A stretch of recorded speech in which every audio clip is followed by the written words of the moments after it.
Donc au nom de Jésus-Christ, nous bénissons le Congo Promo. Amen. Volanda Congo Promo donc titre kangi ba site tout. Raf Ngindu oya Boston et comme peut tourner biso na Congo Promo skantene zalaka. Raphaël Ngindu oyo ezabu ya kusamba te tembela mutute. Mikolo Congo Promo nde. Trois fois Congo Promo TV oya boya sali mokili na esia. Ouais balobi Raf Ngindu Congo Promo toujours grande puissance. Come on. www.congopromotv5.com chez Raf Ngindu. Congo Promo qui torcos net na film. Congo Promo babundana nango. Babundana nango quoi. Comment États-Unis d'Amérique parce qu'il est tous à Boston ou en Raf. Congo Promo monde entier international, n'est-ce pas?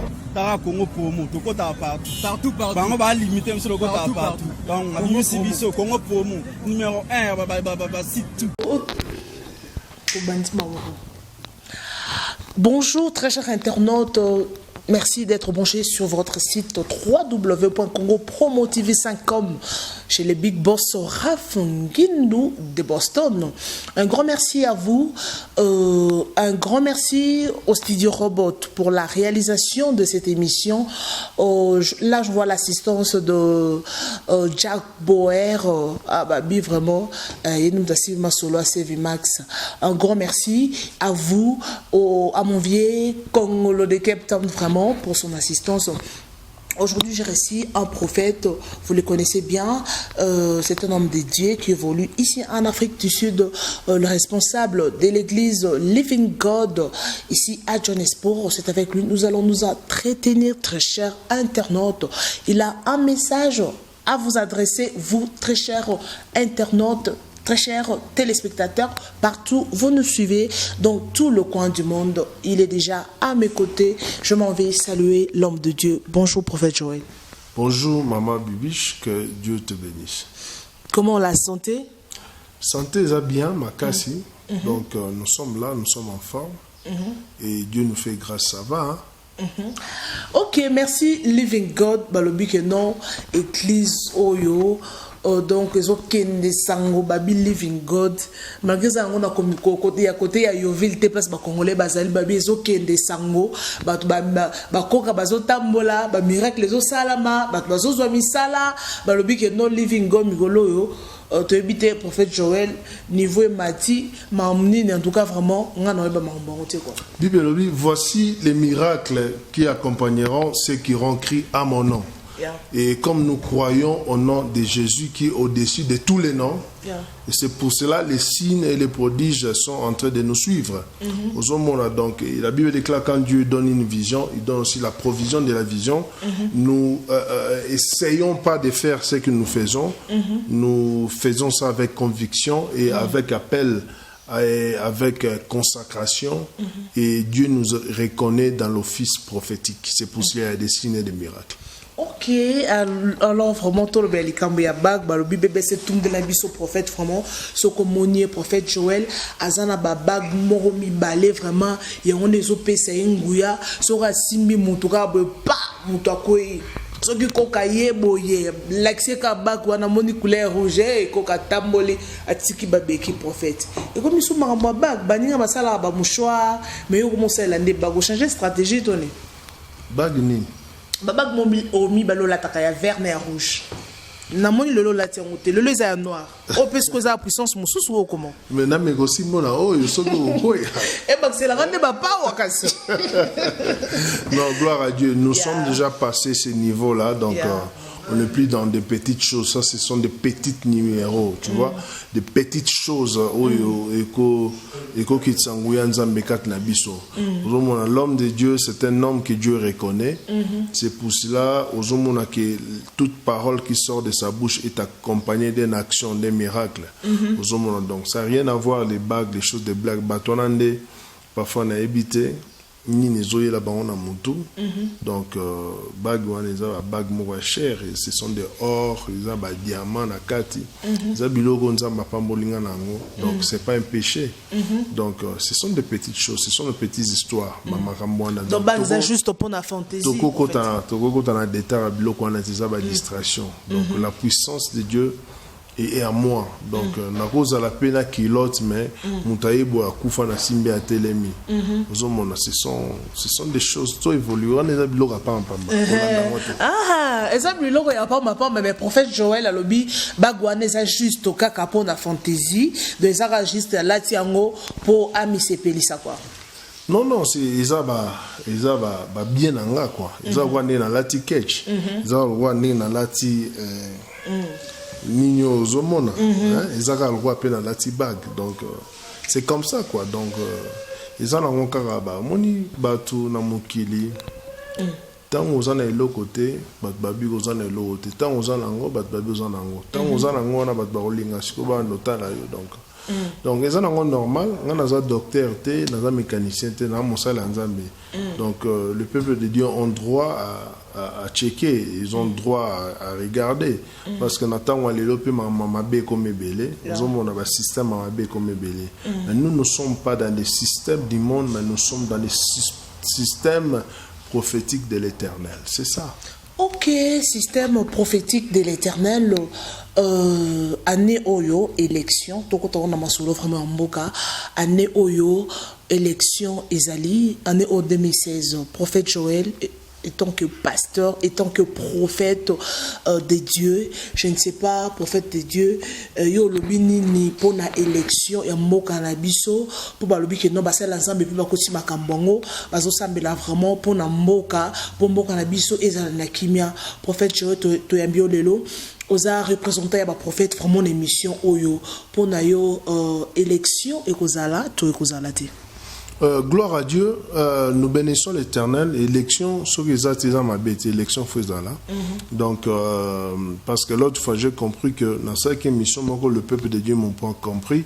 Je dis que toute chose commence par la spiritualité, commence dans l'esprit. Nous avons un acte nyonso, makamu nyonso, nous avons un lelo et bandakana molimo. Tu sais comment Première Guerre mondiale a commencé? Première Guerre mondiale a commencé parce qu'il y avait des groupes de gens qui cherchaient à tuer un ministre australien. Oyo batindi bango ba kendo bomaye et tant ba bomaye et déclenchant guerre. Mon pays n'a pas pays guerre confiée côté. Donc toute chose commence par l'esprit. Je dis au peuple de Dieu, nous devons régler ce qui est esprit. Si nous sommes forts, namolimo, même ba piège nous c'est diable et au salamate.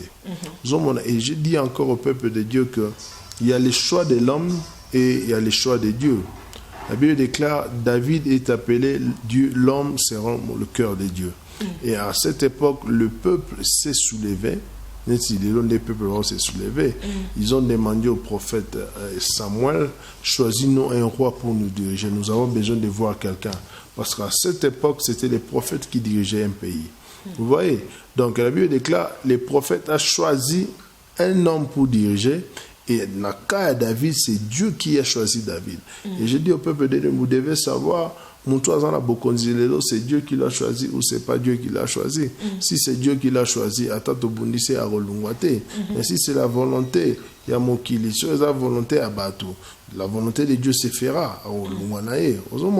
Donc nous devons s'élever et prier. J'ai dit ça l'autre fois et j'étais content parce que je vis que quand même, parce que je vis grand frère, papa, ou babana musala nzambe liboso na biso basangana ki bango nyonso na stade de martyrs, ils ont prié pour na Congo. Donc na temps oyo biso basala nzambe to na rôle makasi parce que mboka ezokende na mabe, mboka makama mabe ezosalama. Na temps lelo to na temps oyo eza rôle munene basala nzambe fo basala pona komema kimia pona kopesa directive. Même na bateau baso kamba biso. Zoma Bible lobi Akab a bali Jézabel. Jézabel a apporté habitude moko ezalaki ta na mboka Israël. Il y a idolâtrie. Et quand il y avait l'idolâtrie na mboka Israël, Dieu a suscité un prophète Élie.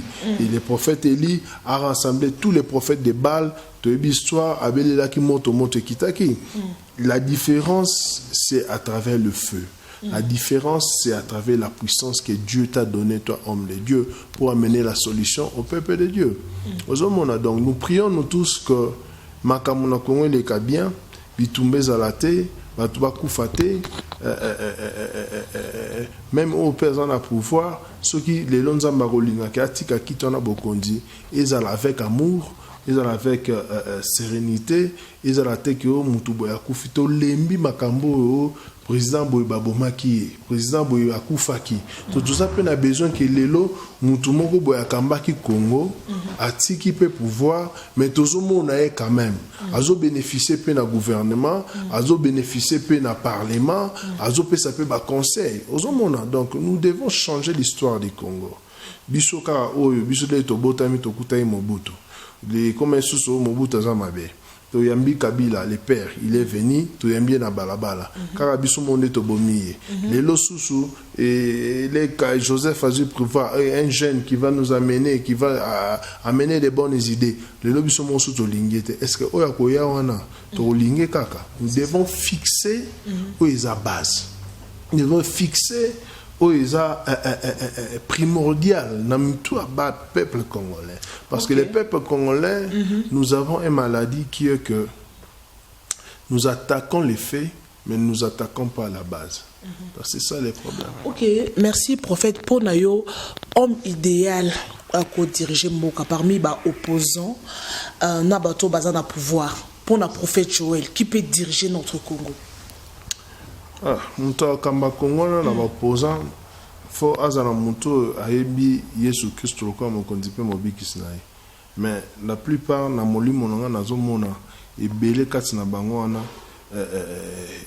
bakoza la kaka 20% à oyo nzambe nde aza source na bango. Donc nous prions à Dieu que muto akokamba Congo mbalo azala ni franc-maçon, azala ni occultiste, azala pasteur, azala mutu oyo ayebi nzambe. Ba pasteur pe mabe ba aventurer bazara. Yo non mona pasteur ta sente mona bato. Déjà la pasteur teza mutu oyo abanga nzambe.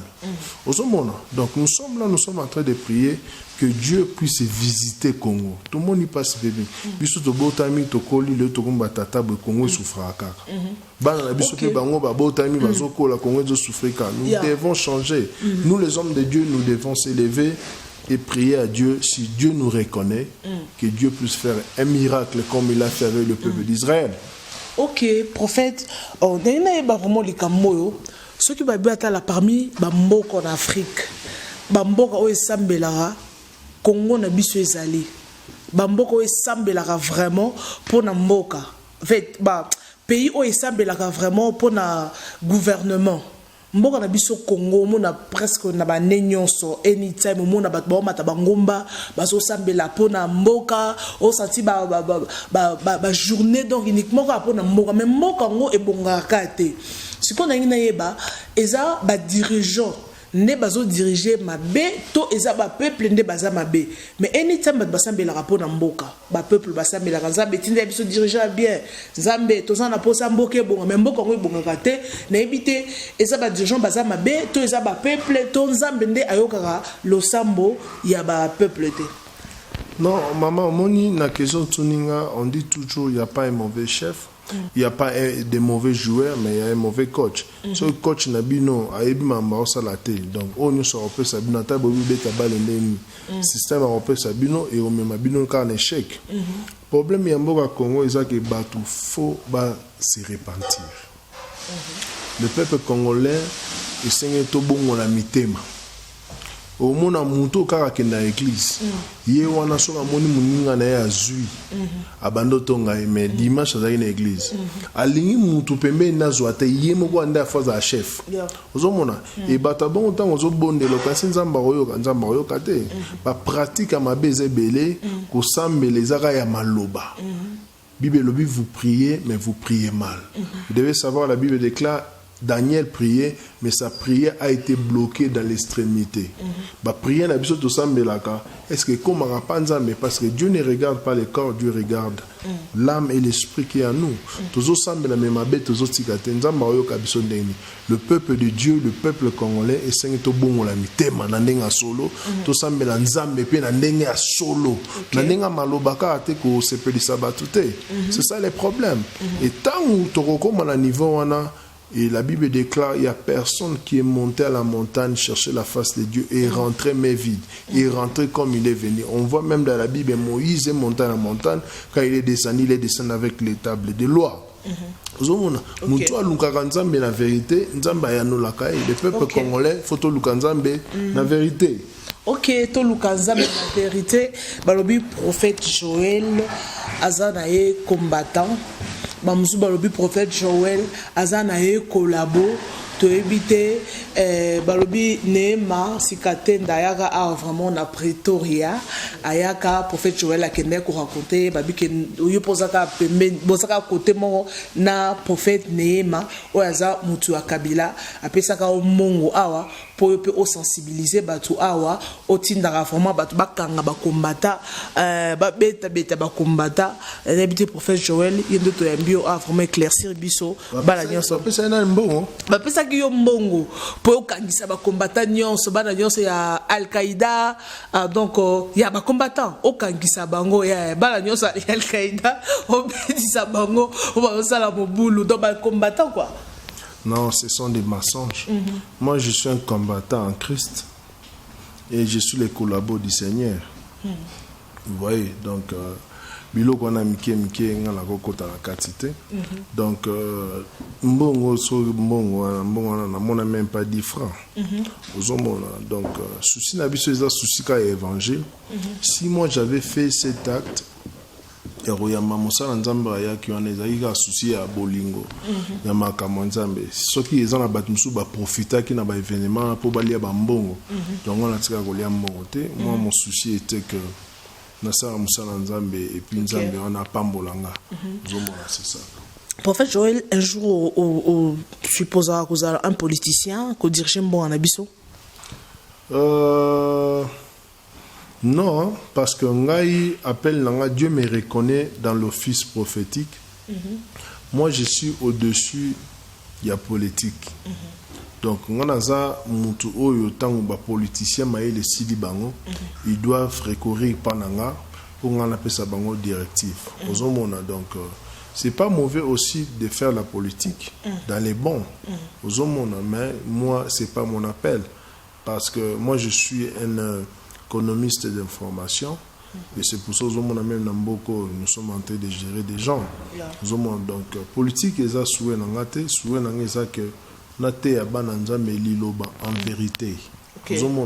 La pratique té usala mabete komela masangate parce que makam tozomona lelo basala nzambe belé bazo décourager na ba païen bazo décourager na bana o ya nzambe mutu déjà ya kena église la na ba foi na ye mais tant on a conduite il y a un prophète conduite un pasteur yo po yango na yebi ba mususu avante ya kutu atie kutu masanga na kati ya carafe ba mususu atie na mulangi ya cold drink achangwa meli après mata bandote ya batna sur la masanga baza belé. Ok, voilà, on a évité. Bazali prophète. Bazo sente belé. Je m'adresse à tous les hommes de Dieu qui auront l'opportunité.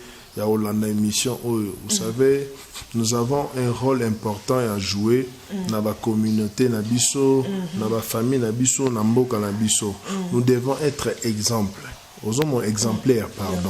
Nous devons prêcher par notre témoignage. Bible Lobi na mukanda Apocalypse, ils l'ont vaincu à cause des paroles de leur témoignage. Vous voyez, Donc témoignage à mutu eko bongolisa mutu mutema. Témoignage na yo eko mema mutu na ko sambela. Parce que ce qu'on voit aujourd'hui c'est déplorable. Donc moi, en tant qu'homme de Dieu, de prophète de Dieu, je suis là pour condamner toutes les pratiques. Bino basala nzambe o bozo la nanga la minute oyo. Je me tiens pas devant cette caméra pour na condamner bino, mais la zolo ba pour na ko avertir. Bino basala nzambe o bokoti na ba pratique ya mabe, o bokoti na ba système ya masanga, bokoti na ba système ya ba magie, bokoti na ba système ya kibukoko, bokoti na ba système ya kindumba, ko bimana bana batu na ba église, bozo pekisa bango ba bala muto ayi alobi ke pasteur na ngina bala, oh Dieu m'a dit ne te marie pas na mbali na ote. Wana za profit. Parce que olungo chaye akoma je sais pas quoi. Donc je suis là pour dénoncer ce genre d'histoire. Nous devons craindre l'Éternel, pas mal. Jugement est gozala. On te jugera de ce que tu connais. Donc oh yebi on dit ba juger onango. Donc yo mosala nzambe ozola nanga ozona kati ba pratique à mabe on c'est pas trop tard. Ce qui peut ozona courage à kotika ngote oko benganga na kobondela po na yo et nzambe on a délivrer yo. OK, c'est bon. Donc prophète to comme da ko chuter une émission na biso donc na so informé bien que prophète Joël Lazare on a vraiment anytime bon na vraiment na émission na biso son du sud na site na biso Congo Promo TV to ko développer ka donc ba sujet et belé vraiment parce que ça ba tout msope ba kenda na bongo église té. Mais donc au côté internet au tali message à prophète Joël au comme vraiment converti prophète Joël na lingi vraiment to chuter une émission na biso na habité remarque ni nyozo sala na bato bazo diriger mboka na biso actuellement na habité est-ce que ça ba remarque ko sala bango par rapport ya musala na bango remarque ezanga raté même ngati lelo nazo rappel ba remarque ozomona na musala guta molimo bazo peso ba remarque bon na musala ya nzoto boye remarque ko zanga te. Nos dirigeants doivent travailler avec amour. Ils doivent être sincères à eux-mêmes. Je m'adresse à tous les politiciens congolais. Vous devez savoir que vous êtes en train d'écrire un livre. Oh, la mikolo ezoya bino morope borotanga livre wana. Mais ne bozo koma livre wana boyo ka sonité na futur kotanga mamozo sala lelo. Vous devez écrire une histoire oyo bana na bino bakoko na bino bakoko ya bakoko na bino bakotanga ngo pe ba sepeli ke mon grand-mère nanga azaki politicien, regarde ce que du bien il a fait. Mon père était un premier ministre, regarde le bien qu'il a fait. Mon père était président, regarde ce qu'il a fait. Parce que l'histoire ne change jamais. Les autres toujours bête histoire à Mobutu, les autres bête histoire à Lumumba, les autres bête histoire à Kasavubu. Ils ont écrit une histoire aux hommes. Donc nous devons être sincères à nous-mêmes et nous devons être sincères na peuple toujours Kamba. Parce que entre mon gouvernement congolais, l'autre fois j'ai prié pour une autorité que je ne veux pas citer le nom. Même entre Bango Moko, Baromiko Bomana, Ozoeba, Baromiko Michina na ba poison. Donc et comme système, Barotin de l'enveloppe, enveloppe payée, Bosso au fond liango bon. Ok, hein? Ozomona. Donc bolingo zate. Mutuna mutu alinga garnier pain quotidien na ye. Mutuna mutu alingi famille na ende za la riche. La différence entre les blancs et les noirs, c'est quoi? Mutu muindo soka zumbongo lelo. A ozambongo la nyoso a dépenser et sili. Mais avec un blanc, mundele soka zumbongo, a ozambongo wana a sali effort que bana na ye bakoko na ye bakoko ya bakoko na ye pe ba bénéficier na yango ozomona yango na mundele aza puissant mundele basekaka batu mundo parce que mutu mundo akozwa ba million lelo mundele ayebi ke ako dépenser yango ngana o récupérer yango kaka donc nous autorité ya Congo toujours passer temps moko eza critique. Premièrement, vous devez savoir que Jésus-Christ est Seigneur na mboka Congo. Nyoso bozo sala ya malamu. Nzambe wana ofuta bino. Nyoso bozo sala ya mabe, vous allez payer. Donc, c'est ça, quoi. Vous devez faire le travail avec amour et vous devez être sincère en vous-même et avec le peuple que vous dirigez.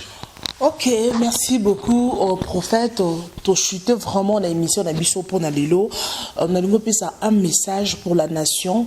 On a dit Congo. Les Congolais, bazolanda partout, bazo vivre en Europe, en Asie, les États-Unis, partout vraiment, bazolanda un message pour nous moquer et puis une prière pour nous fortifier. Bato jos baza désespéré parce que le Congo na biso bat balinga zuko fandate.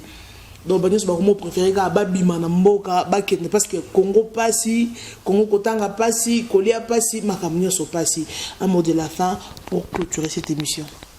Zama pambola maman ezana mboka moko te oyo ezana globe terrestre oyo nzamba keli au Congo lazate. Vous comprenez atana ba île oyo pamba au moins Congo lazali. Et qui vont construire le Congo de demain? Parce que na bato bozo diriger na bino moko vous en a poussé au fond de la mboka ondate. Donc c'est pour ça que je parle de l'histoire.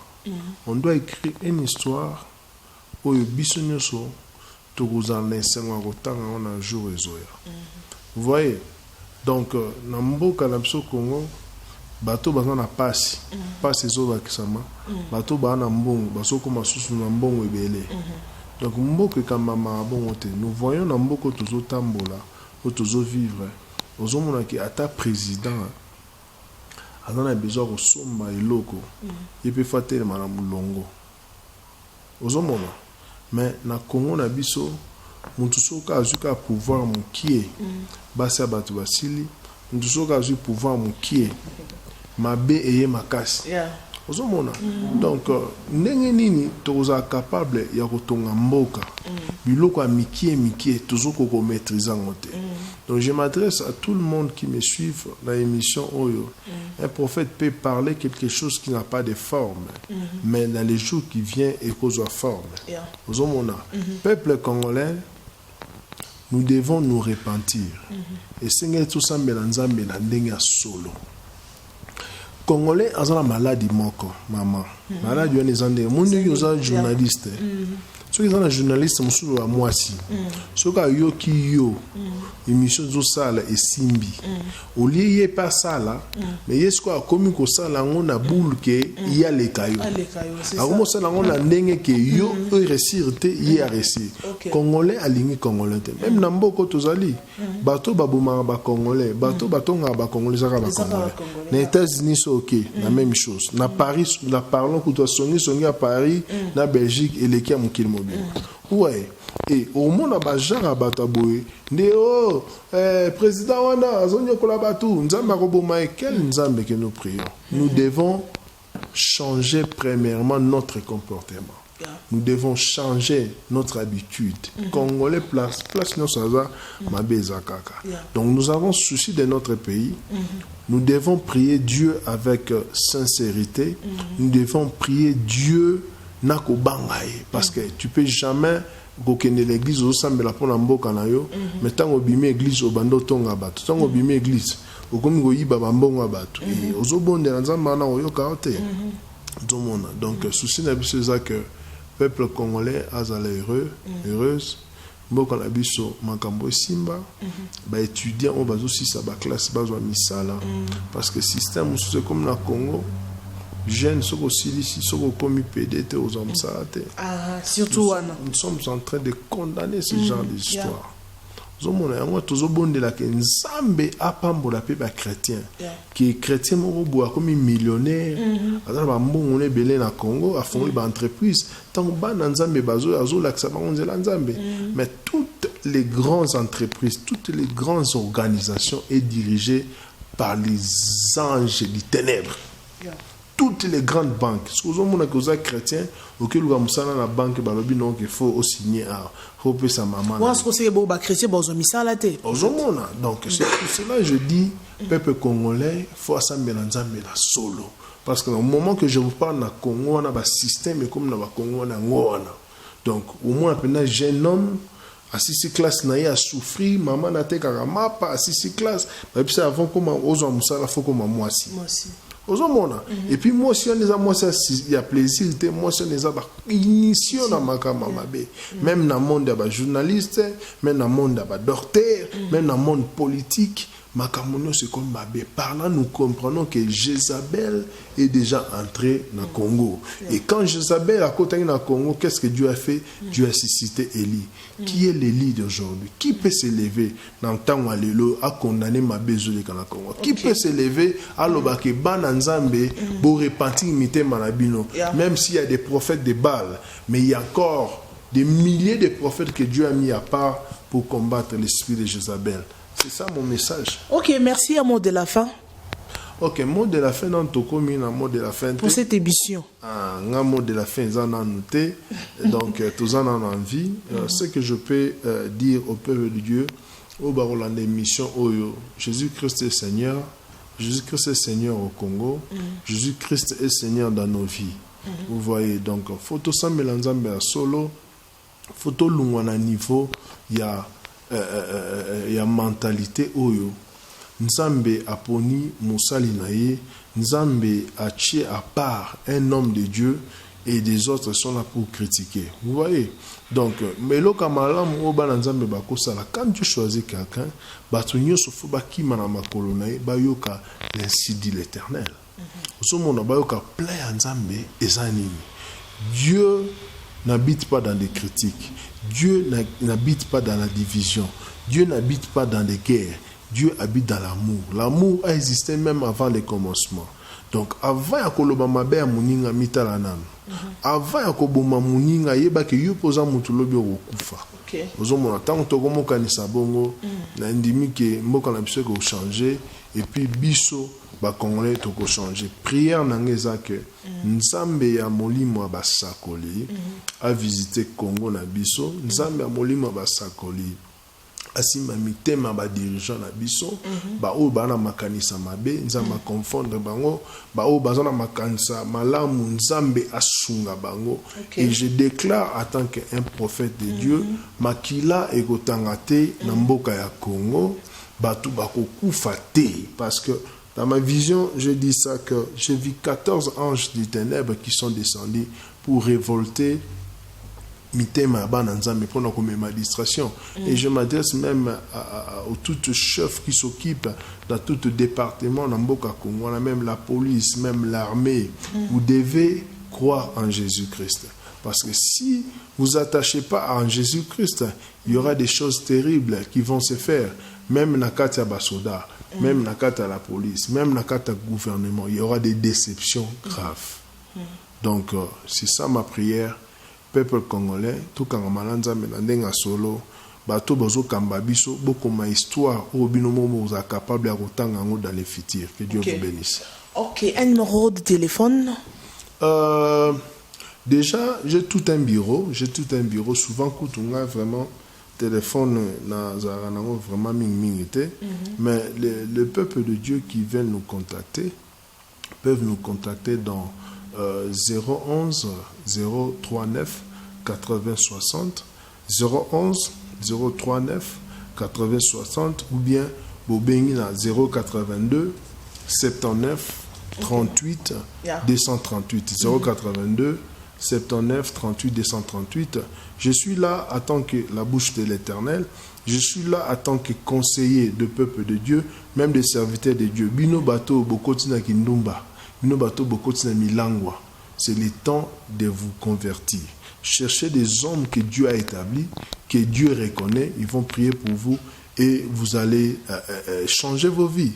Donc, botika ba manki on a l'église, botika ba miracle à fond l'église. Bozo aussi sa puissance en Zambie. Dieu est en train d'opérer jusqu'à aujourd'hui. C'est pour ça, dans mon ministère, vous allez remarquer qu'il y a des miracles chaque jour. Moi, je ne crée pas des miracles. Vous voyez? Donc, vous créez des miracles, vous aussi sa puissance en Zambie. Donc, Dieu agit jusqu'à aujourd'hui. Si tu as besoin de miracles, connecte-toi dans mon toit, ça va un miracle. Tu seras connecté. Si on a besoin de prophétie à solo, il n'y a pas prophète Joël. Il y a qu'à et pas les palmiers, nous étions là. il va prier pour toi et missionner Kofungama. Donc Dieu agit toujours, que Dieu vous bénisse. Merci beaucoup, merci très chers internautes partout où vous nous suivez. Donc c'est déjà la fin de cette émission, Babi. Le bonne chose n'est dire jamais. Donc c'était là l'entretien avec le prophète Joël Les Palmiers. Babi vraiment nous états mis là. Donc Bazo Kata et Zoko là vraiment rien à dire. Rien à contredire quoi. Voilà, un grand merci à toi Jack Boer, vraiment. Babi, rien à dire, Toloba jamais Toloba, vraiment. Un grand merci Babi Ezali Kamba Bokal. Mais c'est quand non moi moqué pour n'en pas ça c'est quoi. Donc Ezali Kamba Bokal Babi et il doit me la Bokal. Mais là, beaucoup de makila robots quand des moutons ba makambo quoi. After robots, ndao ba makambo. Merci à mon vieux Congolo de Cape Town. Merci vraiment à l'assistance de tout le monde. Un grand merci à Dams Vidéo, vraiment à la régie finale. Un grand merci à toutes les personnes qui m'aiment bien. Donc moi je vous aime.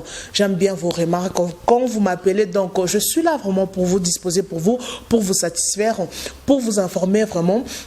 Merci et je vous retrouve prochainement avec un nouveau numéro de cette émission Son du Sud qui est toujours présenté par moi.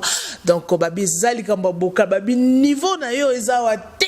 Jamais ba pour va donc Zali Kamba Bokal quoi.